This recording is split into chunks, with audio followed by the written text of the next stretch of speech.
I cannot believe I allowed myself to fall for such a deceptive move.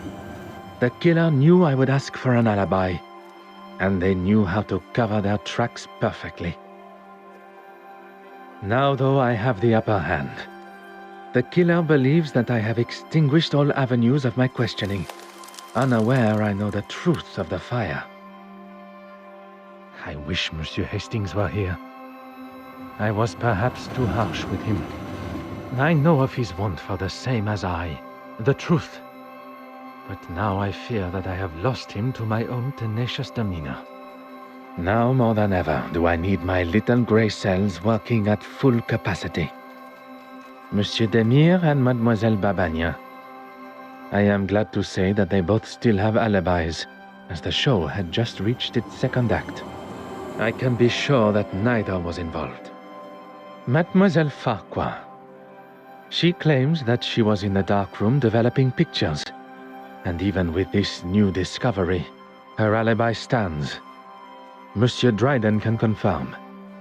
Monsieur Christiansen, one of my key suspects, drinking alone except for a brief encounter with Monsieur Demire.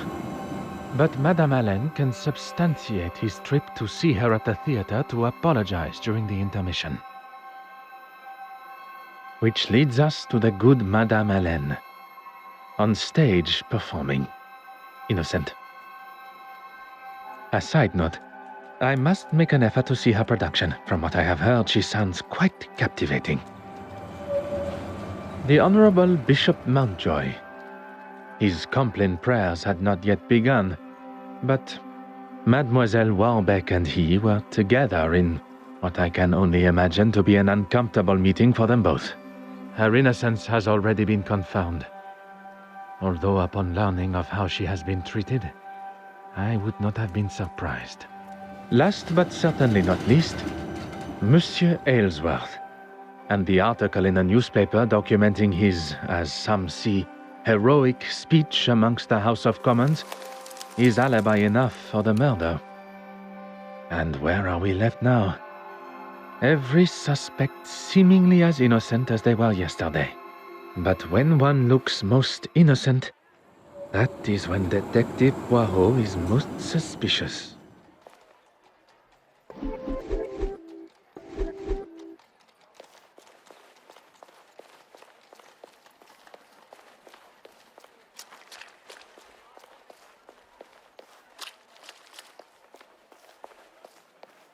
Finally, a face I can trust. Everything all right, Poirot? I'm afraid things could not be further from all right. Don't tell me the famous Detective Poirot is stumped. Stumped? No. Perplexed? Oui. Perhaps you can be my perfect distraction. I may not be the celebrated doctor that my father hoped for, but I still like to keep up with recent medical journals. And what is the latest discovery?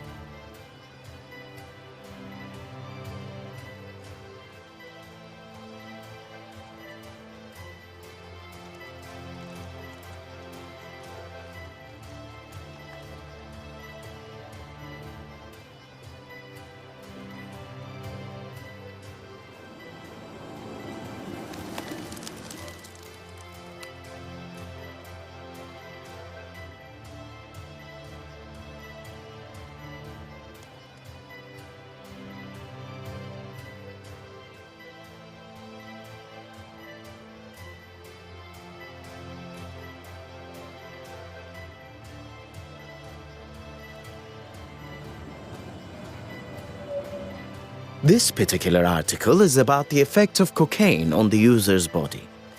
I thought I liked to have a good time, but that drug, too much for me. What makes you say that? I wouldn't want my heart beating at the speed of a locomotive. Here, read for yourself. I haven't actually. I gave him my office telephone number and said he could call anytime, but not a peep. You sound surprised. He probably wants to keep his health issues out of the public eye. Hence me offering to help, but He seems to be just fine. Do you think there is a chance he could have faked it all? How those little gray cells of yours work sometimes. Please, my friend. You're serious? Don't know why, but I suppose he could have. At this point, anything is a possibility. I think a visit to Monsieur Aylesworth at the Royal Society of Art is in order. Mademoiselle Babagnan, a pleasure as always. Good morning, gentlemen. I'm afraid my pleasantries are to be cut short this morning. I have a most pressing matter.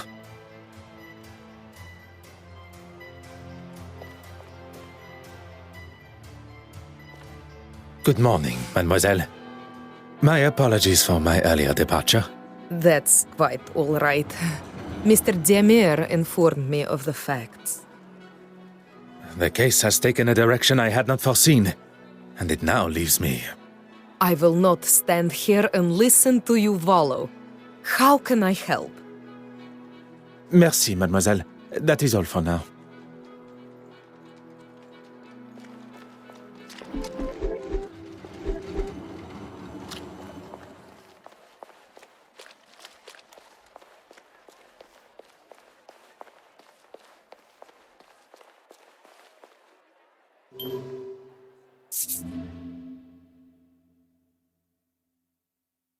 Just a moment. I'm coming.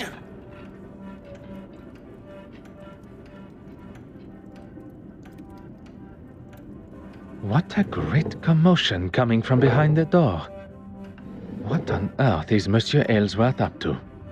Ah, detective. What can I do for you? Could you spare a moment of your time? If you are feeling up to it? Why wouldn't I? You are recovering from a potentially fatal heart attack. I would not want to aggravate or upset you in any way. Are we really going over this again? It would help me clear up some discrepancies. Very well. As I've said before, I was in the House of Commons addressing the bench, as you know. And then I was speaking with the reporter. The editor, Nathaniel Dryden. If you say so, at the news office.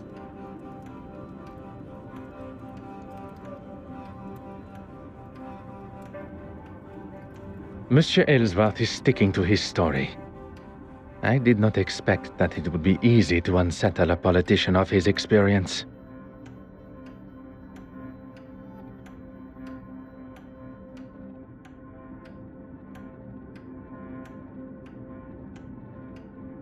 And why would I? And why would I? Oh, to thank him for his help at the museum. Yes, of course. I've been meaning to send him a thank you gift.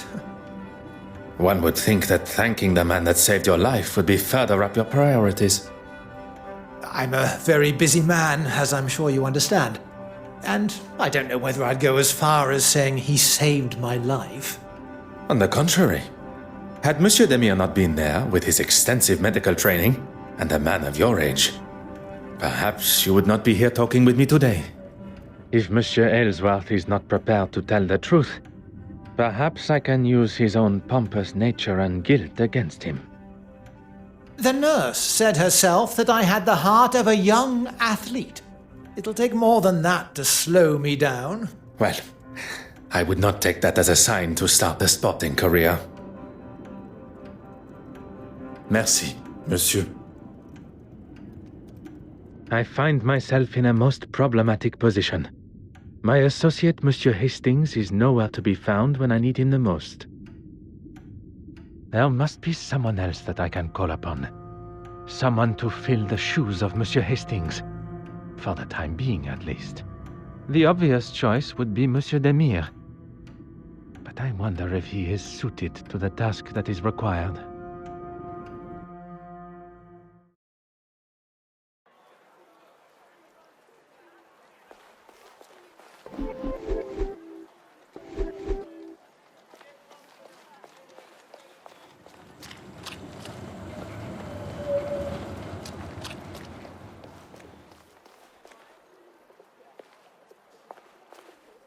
You need only ask. Go on. I require a distraction. I promise you will come to no harm and... Who am I to distract, and from what? Monsieur Aylesworth, I need to gain access to his office without his watchful eye. Detective Poirot, preparing to cross the line of law. Not cross, merely tiptoe alongside. I assume you have already devised a plan? A requested tour of the Royal Society of Art building should give me appropriate time. Then that is what I shall do.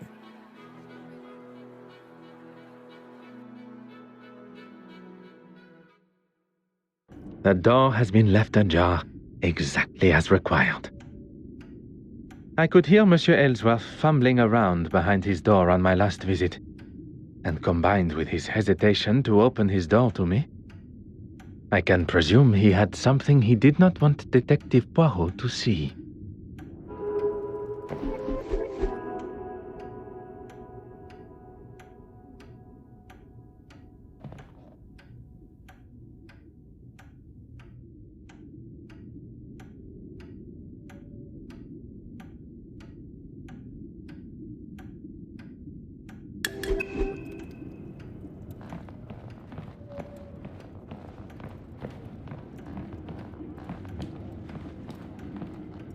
Huh.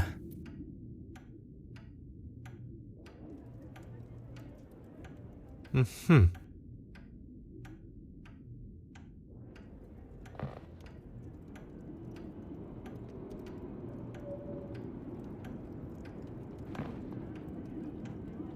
Oh.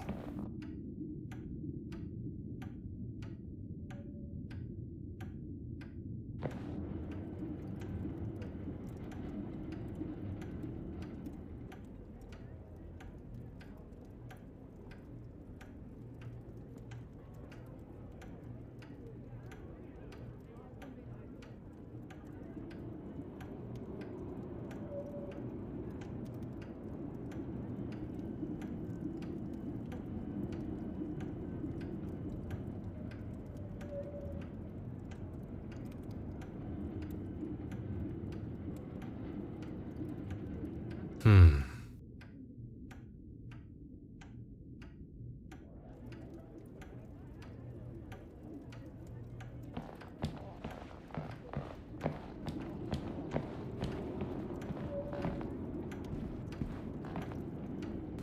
Ah.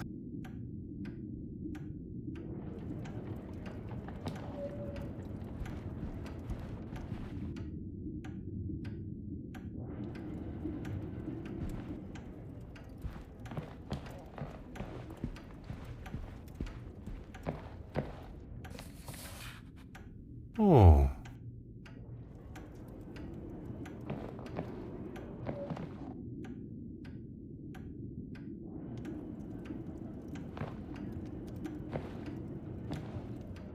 Huh.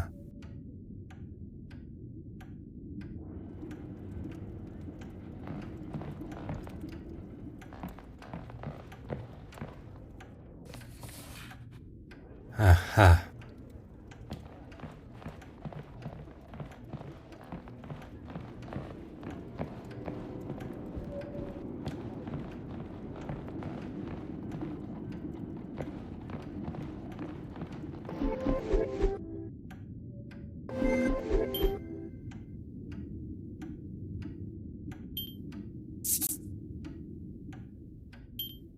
The pieces of the puzzle are finally coming together.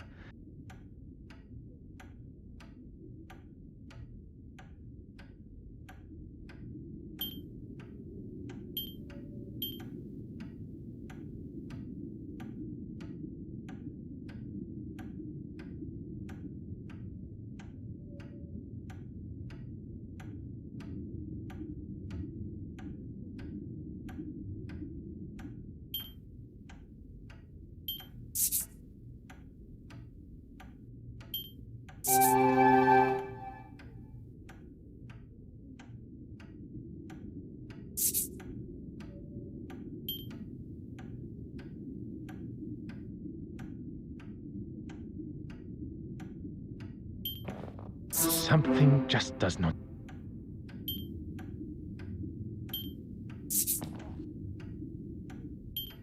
The evidence suggests something else.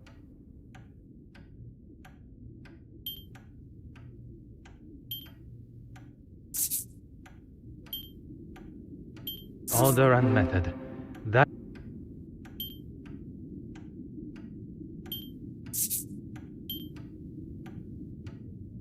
I must act on thought and fact, not on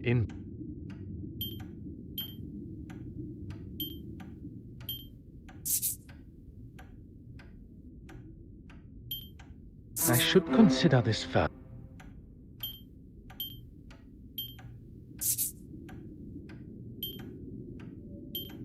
Voila.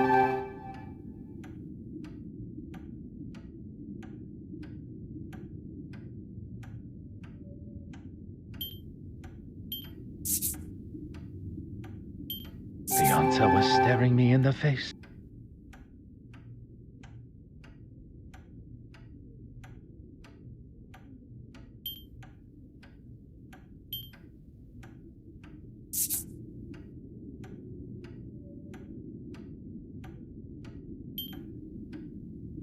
Come, my little grey cells.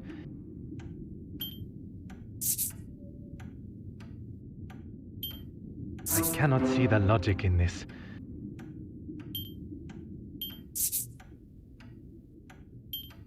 Is there something I am not?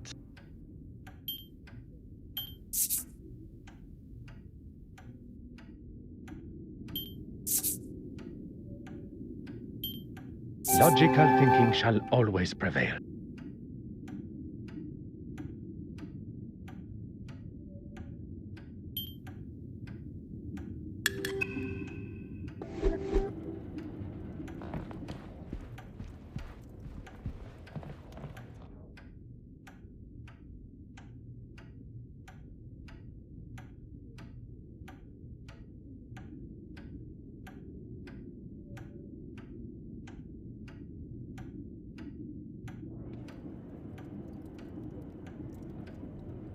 Put your hands up and step away from there.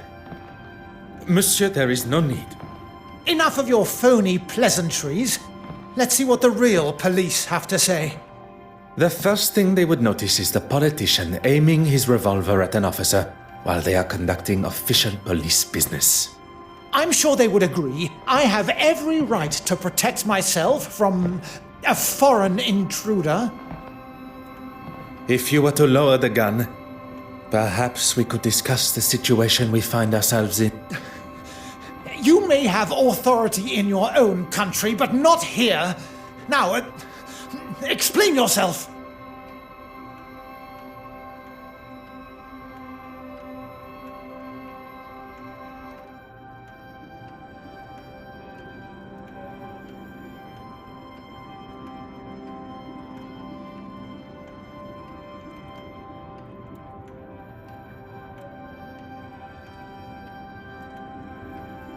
You don't know what you're talking about.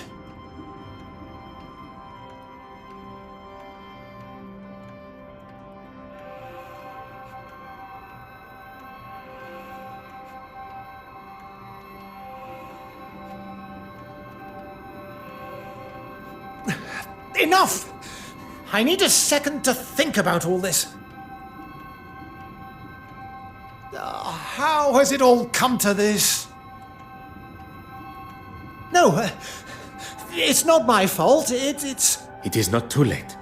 Your intentions were good. Scotland Yard will look sympathetically at... If you had just left that fool Hardwick to it, we wouldn't be here, and I wouldn't have to do this. I have done nothing but remain honorable to my oath to uphold the law. It is Monsieur's choices and actions that have brought us to this point. And he must accept responsibility for what is to come.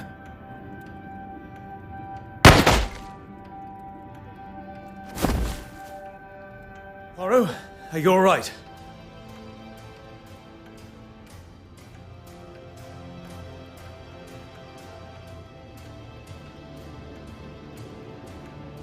All the better for seeing you, Hastings. I was worried I was going to miss him. Your timing and accuracy could not have been more perfect. What do we do now? We take our leave. And what about him? Will he be okay? He shall be fine. Although I am not envious of the sore head he will awake to. Come, there is much to tell. Behind the bookshelf. But I never.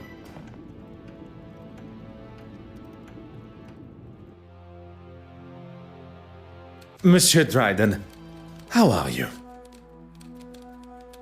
Detective Poirot. Yes, of course. What can I do for you? She is, but not here, I'm afraid. Do you know where she is? She said something about heading back to the museum. For what, exactly? Forgive me. I recently inherited a number of belongings from a deceased relative, including an undeveloped spool of film. I'd like to help, but there isn't anyone here that could develop them for you. I am more than capable, and I'll leave it tidier than when we arrived. In that case, knock yourselves out. I've got a meeting to run to anyway. I shouldn't be longer than half an hour or so. Pardon. Where has this confident and daring version of Monsieur Hastings been hidden? We all have a hidden side, it's just our own choice of when to show it. So our first step is... Don't tell me there is something the great Detective Poirot doesn't know. I must concede that photography is something I have little experience in. Lucky I'm here then. We need to start with a tray filled with developing fluid. Next, pour the fixer fluid into another tray and then add the photographic paper. I have a newfound respect for those that make such activities look so simple. Let's just wait until we see the results. It shouldn't take long.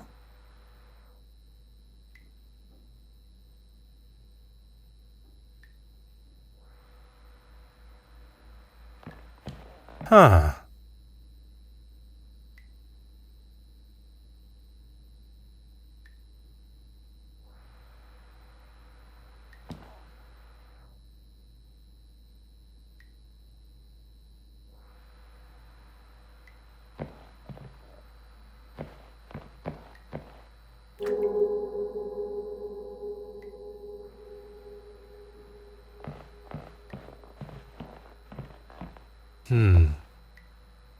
Oh.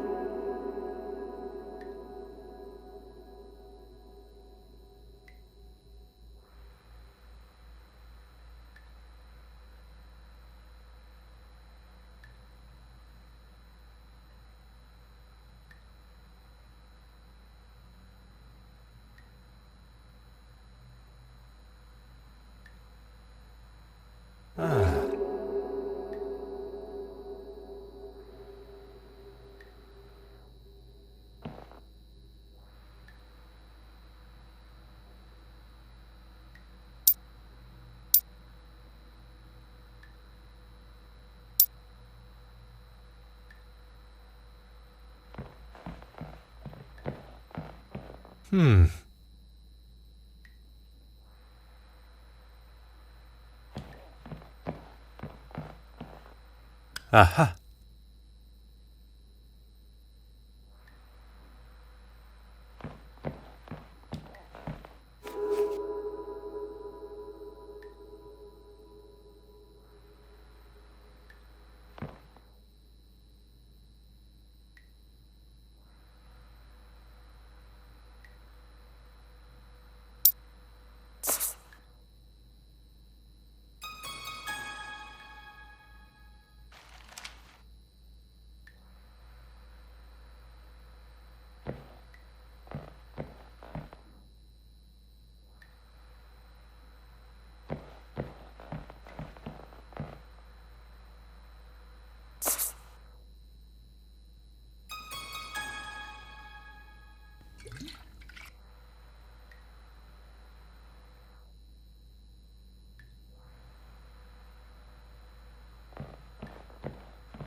Have you found it yet? You want the photographic fixer? And how would one know it from another? It smells like ammonia. Handy, I suppose, when you can't see much in here.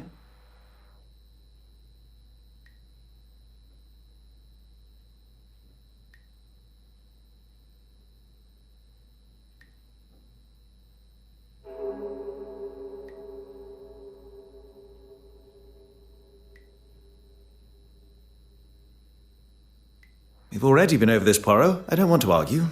I have no intentions of continuing our previous conversation. What we must address now, She didn't steal the painting, though. We know that. her guilt in Mademoiselle Court Smythe's murder. Merci, monsieur.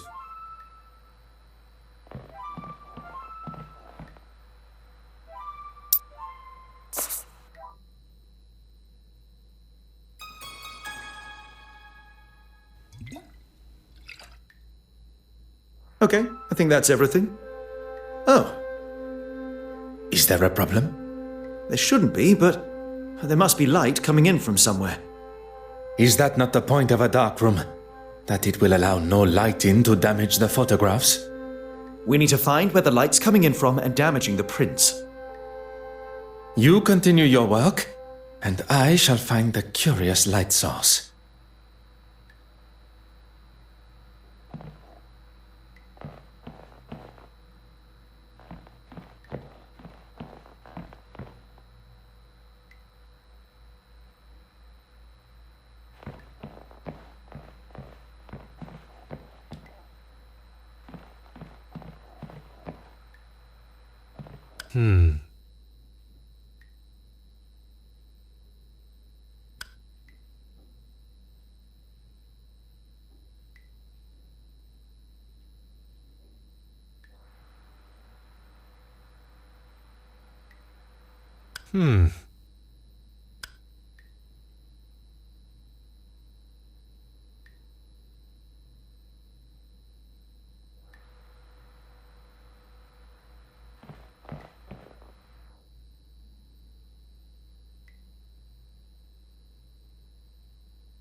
Monsieur Hastings, may we talk a moment? I'm in the middle of developing these. Can it wait? I'm afraid not. Merci.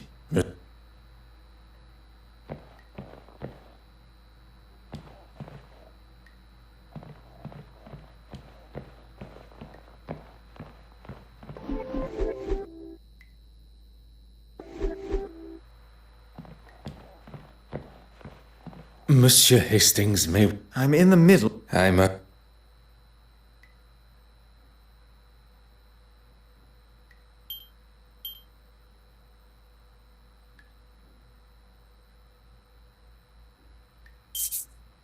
Mr. Poirot, you are a genius.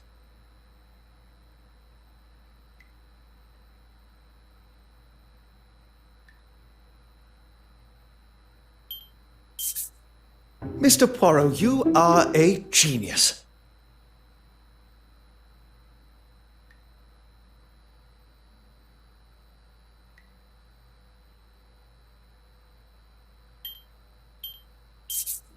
That would never have even occurred to me. I've got a lot to learn. Look, this photograph is just about finished.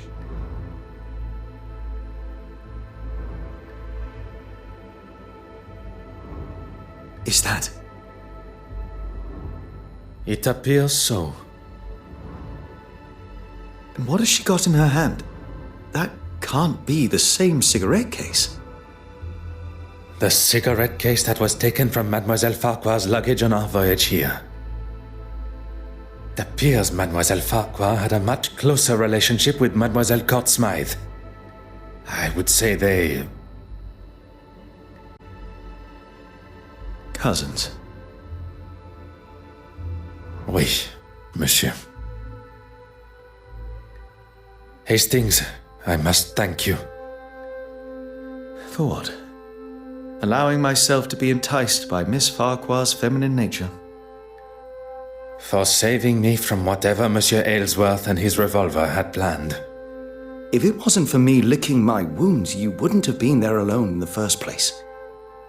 And if you were, and not at the Courtsmide estate, we would never have made such revelations. You are one of the most honest and authentic fellows I have met. You cannot allow a misguided moment of red-blooded male instinct to taint that. You have never let yourself fall to the wicked ways of the fairer sex. No, and that is a day I cannot even fathom.